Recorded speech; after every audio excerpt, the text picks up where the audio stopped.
ভূমি অধিগ্রহণ জটিলতায় আটকে আছে দিনাজপুরের হিলি স্থলবন্দরের ৪ লেন সড়কের কাজ।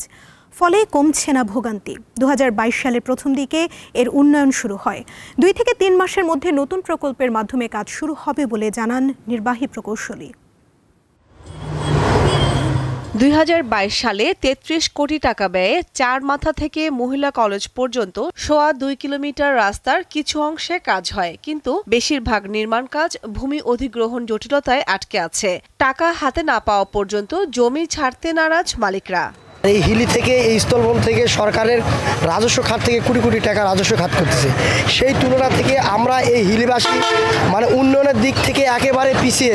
বন্দরের অনেক সড়ক খানাখন্দে ভরা, এতে দুর্ভোগে পড়েছে পথচারীরা। সামান্য বৃষ্টি হলে ভোগান্তি চরমে ওঠে, আর শুকনো মৌসুমে থাকে ধুলার রাজত্ব। মাঝে মাঝে দেখবেন যে মালবাহী গাড়ি এখানে ওই এক্সেল ভাঙে পড়ে আছে।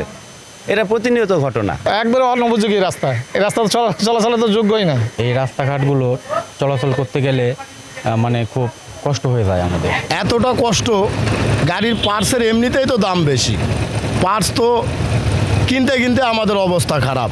খালি আমরা না ইস্কা ভ্যান থেকে শুরু করে যে ছোট ছোট গাড়িগুলো আছে, এগুলা তো মনে করেন যে প্রতিদিনই তো ভাঙছে। ভূমি অধিগ্রহণ জটিলতার কারণে প্রকল্পের টাকা হিলি ঘোড়াঘাট সড়কে দেয়া হয়েছে, জানালেন এই কর্মকর্তা। আমরা মনে করি যে আগামী ২-৩ মাসের মধ্যে এই প্রকল্পের যে ডিপিপি, সেই ডিপিপিটা সংশোধন হবে, এবং সংশোধন হইলে আমরা তখন হিলি এলাকার ভূমি অধিগ্রহণের যে টাকাটা, সে টাকাটা আমরা পরিশোধ করতে পারবো।